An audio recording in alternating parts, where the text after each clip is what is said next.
up first, Mr. Heilman. Thank you. We do have 3 items on our study session today, and I would like to start with the update on the design process of our new North Sphere Fire Station. So I'd like to introduce Sarah Leva from our Capital Projects Department. Welcome. Good afternoon, Honorable Mayor, members of the City Council. My name is Lucero Leva. I'm a project manager with the Capital Projects Department here at the city. And I am going to be walking through where we are with the fire station right now. So just a little background, some key dates and associated with this project. So we did approve the contract with the on-site team back in January of this year, and then the off-site team in April of this year. And then actually most recently the on-site team has submitted their entitlement package to our planning department on the 1st of September this month. So they are making good progress in my opinion. I am going to, so just as a reminder of where this fire station will be. This is its location, the hashtag red squares where it's going to be laid out. And then the next slide here shows the actual layout of the project side. You'll see that the back end of the parcel still is pretty much vacant. And I think that will allow for future improvements as we progress through the years here.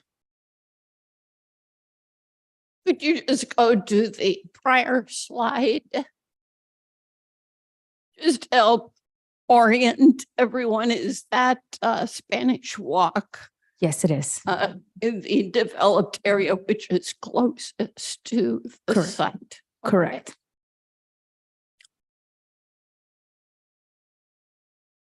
That's the only one that's. Sorry. So this is the floor plan that we're proposing for this fire station. It has gone through several review rounds with CAL FIRE, and they have bought in on this floor plan for this fire station. And then the pretty stuff is the conceptual exterior look of the building. This is the concept that we submitted as a part of the entitlement package. What you're seeing now would be the conceptual look of the front of the fire station if you're walking on the sidewalk. And then if you go ahead and were to kind of walk a little bit further away, maybe somewhere in the street, you would see that this is the side where you would have the base where the equipment, ladders, the fire ladders and the ambulances vacate the site. And then this is not really public view. This is the view that you would see if you were at the back end of the property looking towards the street. And again, this is just an electronic material board. This is what the design team is proposing for the design elements associated with this building. And this was presented to ARC as just a preliminary comment time for them to kind of, ask questions, give comments on what the building was looking like. And they seem to have bought in on what we're proposing as far as the entitlement package. And again, it's a design that was also shown to CAL FIRE, and they've also bought in on what the look of the building is. As a part of the fire station, we are also doing the off-site improvements. That's the street widening, the curb, the sidewalk, traffic signal locations associated with the fire station.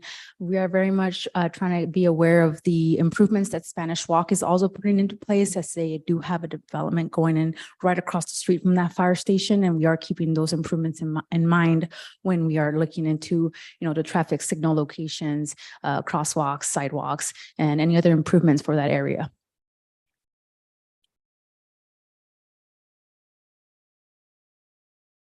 This is just the kind of more updated estimated cost of this fire station. It is still very much built in with a lot of contingency, just because there's still a couple of unknowns in that area. We are thinking we should have a better, more clear-cut number in the spring of this coming year, since that is when we should be getting geared up to bid out the actual package for the fire station. So we can revisit that then. And then this is the updated schedule. It kind of just hashtags what we're, crosses off the items we have completed and tells us where we are currently. As I said, they have submitted the entitlement package, which is a pretty big step. Obviously, we'll have to go through some rounds and internal reviews and get put on the ARC schedule for actual comment. Any questions or comments? Yes. My lights, is this on now? Okay, thank you. So I think this is probably, we all have the same question looking at that site location. What did we discover during the rain? That it floods a lot. Okay, That's what you thought the answer was. I thought it might be, yeah. Yeah. So I imagine that's kind of caused us to look at it a little differently. Okay, Yes, we're keeping that very much in mind as we go through these next steps. thank you. Yeah, we- Are these the same chairs? Yeah. My body must have changed. Other questions? Yeah. Any other questions? Okay. Thank you so much. You're welcome. Thank you. Next topic. Thank you. I'd like to turn it over to Eric Seha. We've got a report from CVEP. Part of our last agreement update that we had with CVEP was where there was a request that they come in and address the council on every 2 or 3 times a year, just to make sure that we were aware of what kind of progress they're being made and what kind of activities are taking place with the iHUB. So Eric, I'll turn it over to you. Thank you. Good evening, Mayor, members, City Council. Today, we've invited Laura James here with the CVEP to give a presentation and update. CVEP is an organization, but what they've been focusing on for the city of Palm Desert and specifically the operations at the iHUB. Laura, please.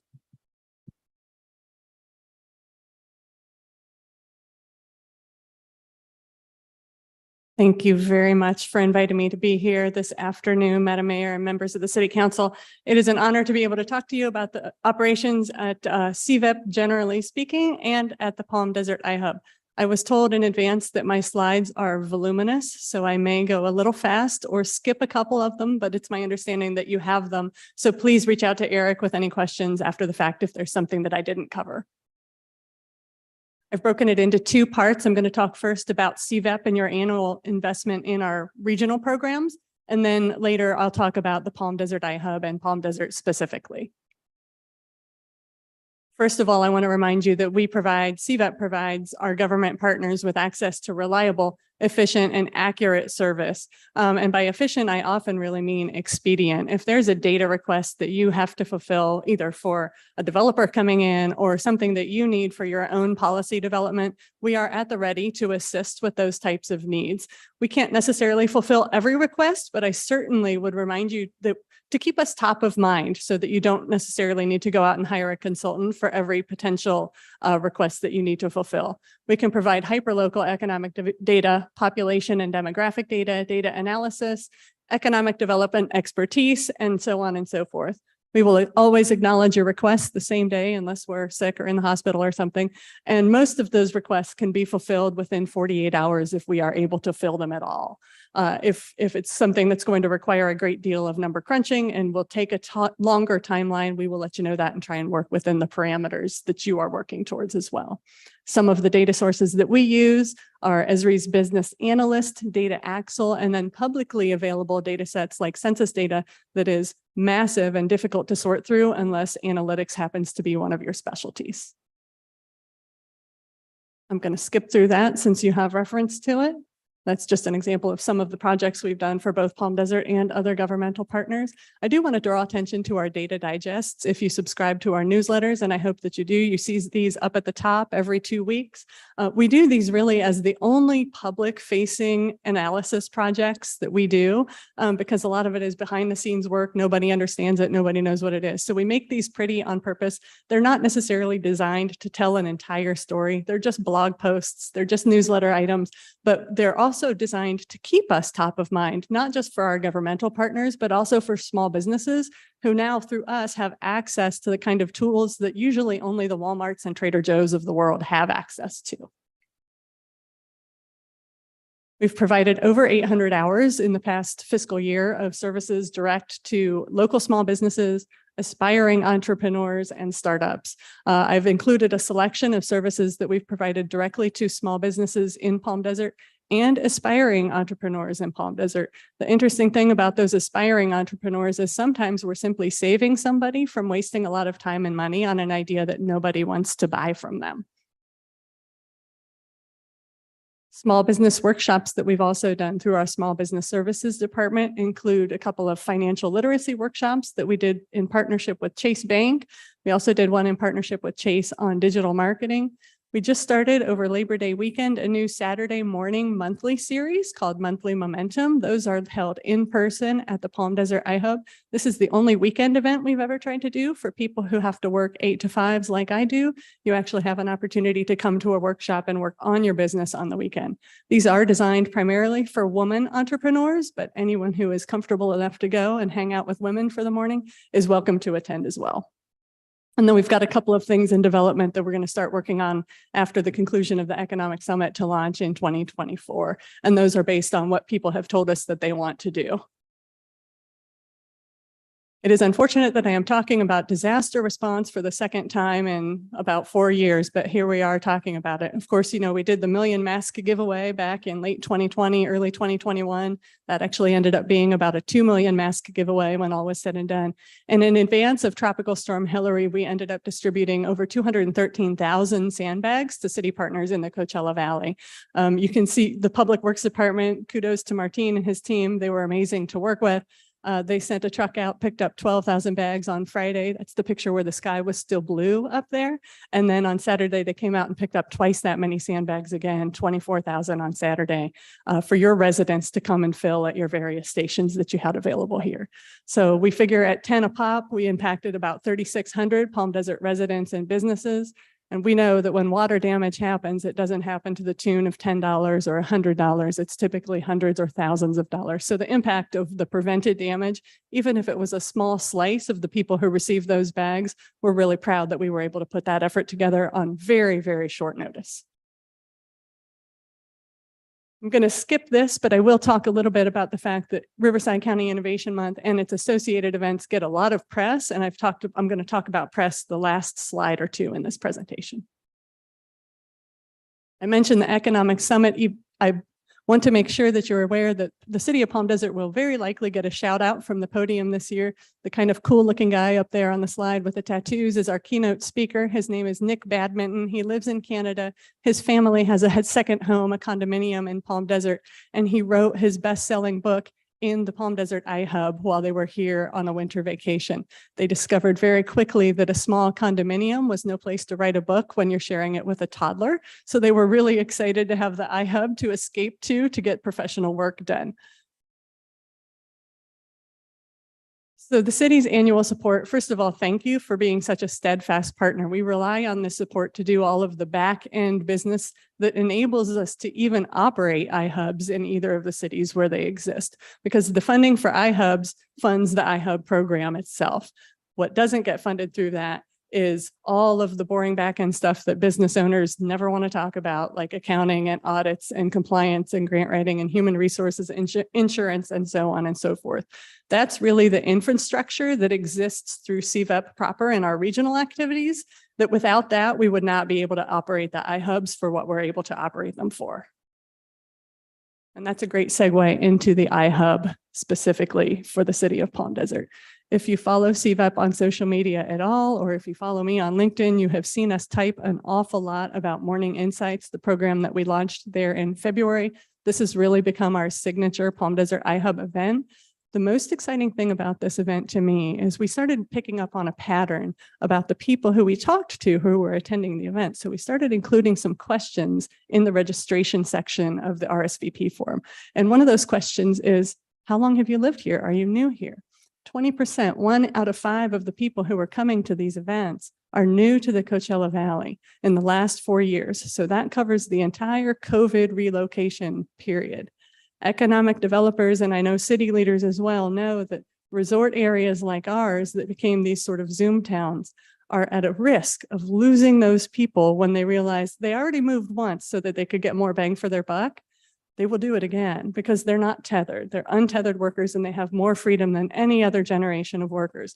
So helping them develop social and professional connections here to the community will help keep them here. And that influx of talent during COVID has been one of the biggest boosts to our local economy in terms of brain power, education, spending power. So we really do want to be able to keep them here. And this event has actually turned out to be sort of an unexpected way of helping to do that. Fully a quarter of the people who come to these events are only considering starting a business. So we're seeing them month after month. They're developing relationships month after month. And eventually they get comfortable enough to say, you know what, I've had this idea. Can we sit and talk about it? So we're also helping them develop relationships with mentors so that not all of the burden falls on us as staff, but other people who are experienced who are coming and meeting with them at these events.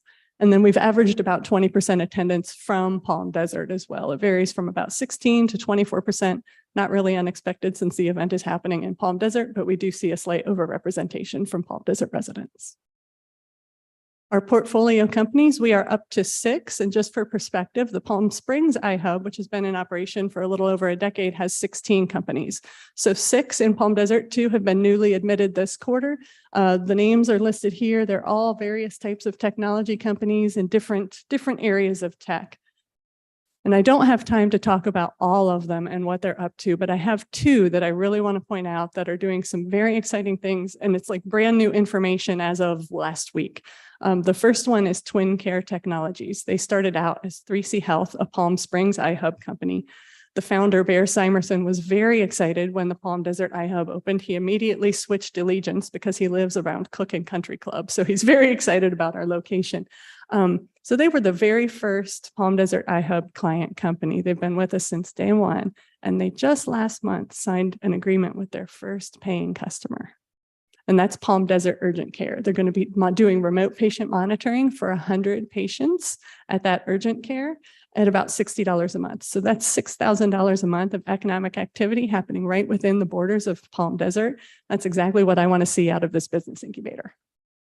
And I'm going to skip down to Hello Computer Incorporated. You've either met Rosanna Duran, the founder, at one of our entrepreneur events, or you've probably seen her on the news. She got a lot of press coverage in advance of the fast pitch because everyone thought she was going to win and she didn't.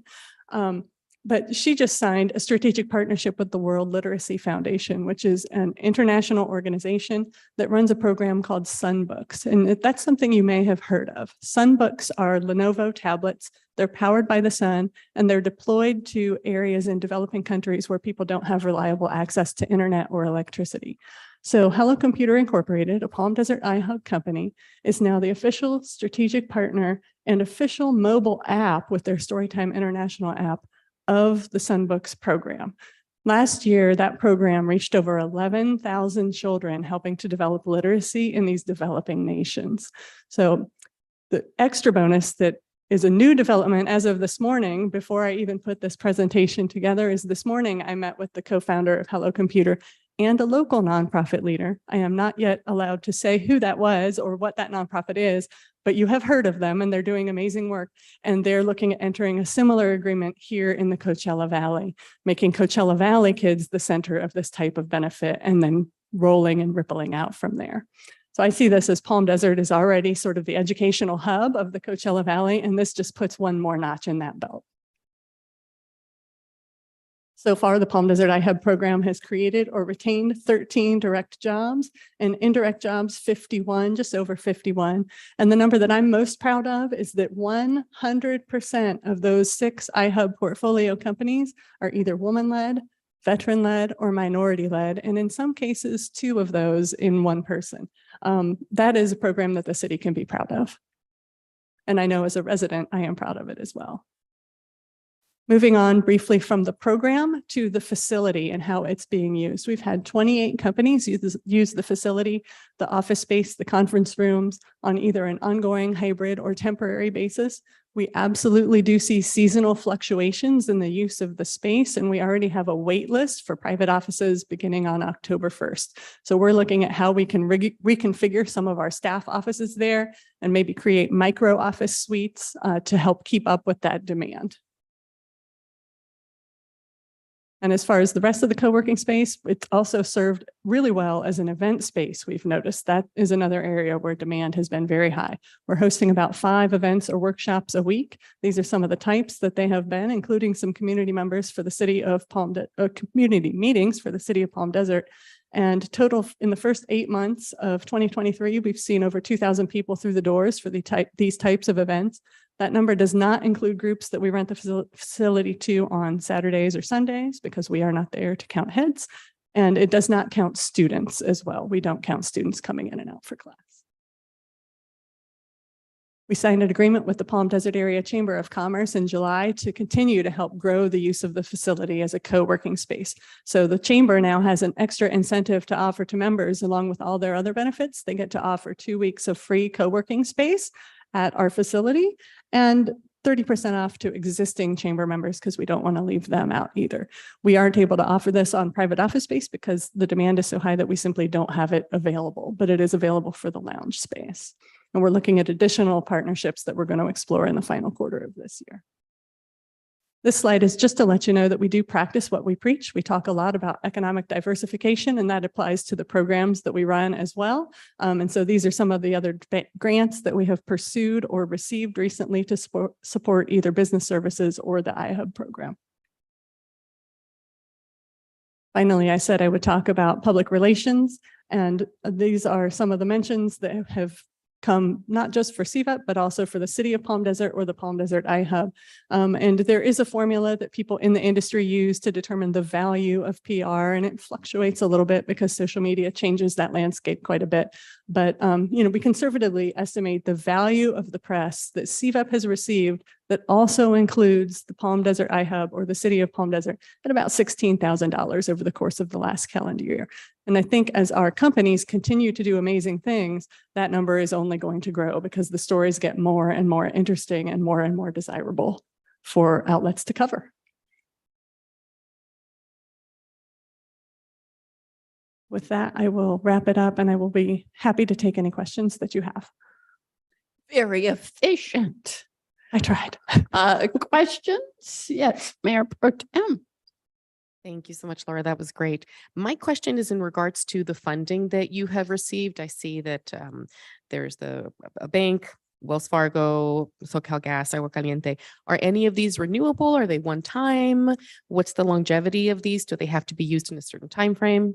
They're all typically 1 year, and the periods of funding they vary depending on the funder. Sometimes they are not necessarily a fiscal year or a calendar year. Some of the periods are weird, a March to March or something like that. All of the ones on the right are ones that we have renewed for year after year, except for the Agua Caliente sponsorship of Morning Insights, because that's a new program. So that we were very excited that they opted to jump in and sponsor something new. The one that I will mention that is probably the longest shot there is the Tech Hubs Consortium. Of course, it's the longest shot and the biggest dollar amount, but only about 20 of those awards are being made nationwide. Cal State is the lead on that, and we are a consortium partner. If we do receive that as a consortia, it will be just a sliver of that $500,000 that would come to us. And it's Tech Hubs is an abbreviation for technology and innovation hubs. So they reached out to us right away. It's even in your name, we've got a partner on this. Does that answer your question? Yes, it does. Thank you so much. Thank you. That might be a good segue to my question. And the level of detail is terrific, much appreciated. And you did a good job of hitting the right points, I think, for audible emphasis. When we first established the iHUB, one of our key aspirations was to attract cybersecurity startups that could be a source for internships for students so as to facilitate the diversification of programs at CSUSP Palm Desert campus. Where does that stand? Let me flip back. The most recent I should say second most recent admit IREPA International is in cybersecurity is one of the things that they dabble in. They are more of an aggregator of other businesses. One of the reasons that we admitted that company to the Palm Desert iHUB is I think that they will be valuable to the city in meeting some of your environmental goals as well. They do a lot of work around carbon emissions, around municipal solid waste, sensors and cybersecurity. So he's able to bring in, I say he, it's actually a husband and wife team. They are able to bring in other companies that we aren't yet connected to in order to do some of this work locally. Great, thank you. You're welcome. Yes, I just want to say thank you very much for the report. This is something that really helps everyone understand better to have something like this. And thank you for the lead behind. Thank you. yes, thank you. Thank you very much. And let me guess, the next topic is Emergency Operations Center update. That's correct. And I'll turn it over to Chris. Thanks, Todd. Actually, we have Mindy Esqueda, who's on Zoom today. He'll be providing this presentation.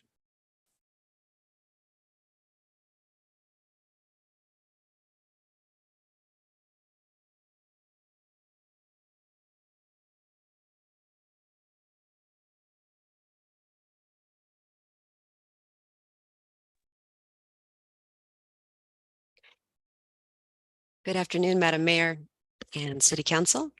So yeah, my name is Mindy Esqueda, the Emergency Services Coordinator here for the City of Palm Desert.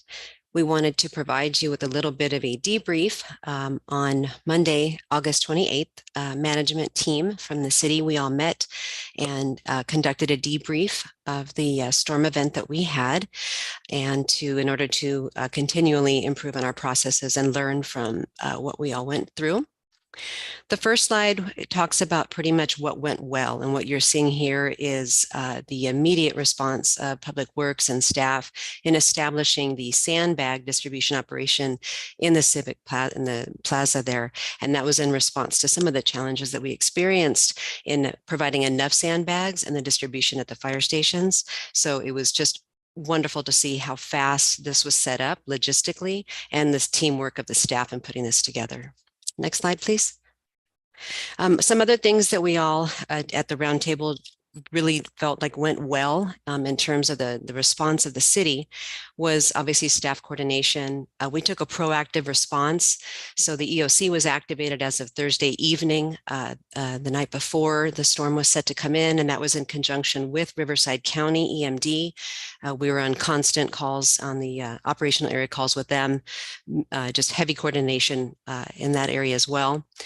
Communication and public outreach was one of, I think, one of our strongest points during this event, aside from the public works and the team effort. But the communication to the public was just very, very strong, very constant, touching all the important topics that we needed to provide information to the residents on a consistent basis. The level of staffing we all felt also went very well. Prior preparations, just maintaining things and being prepared really helped us to have a head start. Again, the Civic Plaza location, that was one of the go-tos that we learned that went really well. Our internal city programs, because this was basically like a virtual EOC activation due to the storm and people's inability, and it wasn't safe for anyone even to come down to City Hall. So myself and Ryland were basically running the EOC at that point, and then it was just virtually with the rest of the management and emergency staff. And that went well because the programs that we already have implemented streamline virtual like that. So next slide, please. Some of the obstacles that we experienced, obviously you're seeing, this is just in the eye of the storm right here. Next slide, please. So one of the things that we learned that were challenges for us, or obstacles, were not having enough 4x4 vehicles. That was one of the things that came out of the Public Works team, not having enough water pumps and other supplies that they needed to provide an immediate response. The county protocol at the fire station sandbag distribution was something that an unexpected challenge for us. We weren't aware of that they were going to be needing the resident requirement. So that created a little bit of confusion, but we worked around that real fast. Crew fatigue, and that's just going to, that's one of the standard things that happens.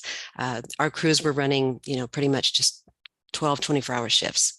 Contractor access due to the road closures was obviously a challenge. We had contractors on board and we had, in place, but some of them were not able to get to us due to the road closures. Next slide, please. So what to improve? There's always a long list of improvements, and this is what we came up with at our debrief. What you're seeing here is the Public Works response after the storm in terms of the cleanup at Spanish Walk. Next slide, please. Some of the things that we realized that we need to work on we want to include more of an extensive vendor list in terms of other vendors that are out of the area. So that'll enable us to have more options. Emergency access to city funds, possibly obtaining like a line of credit. We definitely need to establish a backup communication plan in the event that the servers go down. We relied heavily on technology, and this time it stayed with us, but we definitely need to have a backup, an old school paper system that we can use. Heavier equipment, like we mentioned before, additional fleet, specifically some 4x4 vehicles, more shelter options, two-way radios for the streets crew, and just maintenance inspection of the hotspot areas. We also want to create a contact list for local agencies and update our staff phone list as well. Next slide, please. Some of the next steps, what you're seeing here is, obviously the Public Works were just the entire time responding the streets and everything. So here's what we came out of that we are going to take action on in our next steps city. We're prioritizing our remediation efforts. We have a comprehensive drainage study. We're going to expedite the Section 29 drainage basin project. Methods, we're looking at methods of possible reimbursement. However, I have found out we are very well aware that there is going to be probably little to no funding at all without the FEMA declaration. So that's not too much there that we're hopeful for. We are also looking at reinforcing city resources and supplies, evaluating properties along the Mid-Valley Channel, and developing a comprehensive maintenance strategy for the Mid-Valley Channel. Next slide, please. So that's all we have for the presentation. I'm available for any questions that you may have. Questions? I think we all greatly appreciate both the way that staff were all hands on deck, as well as the emphasis on readiness for the future, identifying trouble spots and how to address those. And of course, we will amplify the expression of gratitude at the open session. Yes, Councilmember Truby. Thank you. Thank you for the report. And just a quick question. The Section 29 Drainage Basin Project and the Mid-Valley Channel, are they in some way connected? Yes. So we're currently putting together calculations right now, drainage maps. We've got the flood maps recently delivered to us so we can understand exactly what happened. But that entire section along the railroad tracks within the corporate limits of Palm Desert is all one system. Obviously, the drainage basins help detain the water from entering the channels when the channels get too full. Each one of our major stormwater drainage projects up in that area dumps into the Mid-Valley Channel. So what we've clearly learned is we need to continue adding detention or retention basins. We're studying that right now. You're going to be hearing some potential recommendations for us in the next meeting or two about properties that we've identified that could further help protect our residents. Yes. Thank you, Madam Mayor. Thank you for an excellent presentation, Mindy, and again, thanks for the incredible work that everyone put together. In terms of next steps and looking ahead, do you foresee any changes to policies or guidelines for developers in the future to ensure that they are part of the proactive approach in addition to what we can do to expand the basin retention? Yeah, that's something that we've got our engineers at HR Green are looking at right now. We've basically put together a plan starting out with what happened. What are the calculations correct that have been used historically for new development that I guess affords its water into the Mid-Valley Channel? How much additional drainage capacity do we need or storage capacity do we need? And are there any changes that we do need to make or recommend if we have further development coming in? The other thing that we've learned recently, and we've got a meeting coming up with CVWD parties here in the next week or two, is that there is a project that we strongly recommended that the mayor sign a letter of support for this week that would help take some of that water north up near Date Palm, which is really the beginning of the Mid-Valley Channel, and detain it on the other side of the interstate. Should that happen, that will also have a major impact for us. But we're taking all those variables into place. There's a lot of mathematical calculations that go along with and budget ramifications as to whether or not we build a 100-year solution or a 500-year event solution. So I would expect by October, we'll be able to have those types of discussions with you in a more intelligent fashion once we let the engineers continue their calculations. Very good. Thank you so much. Thank you, Mayor.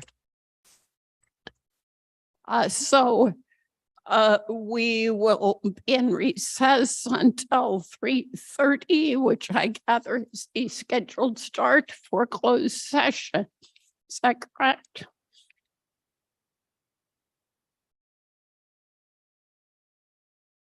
Yes, Madam Mayor.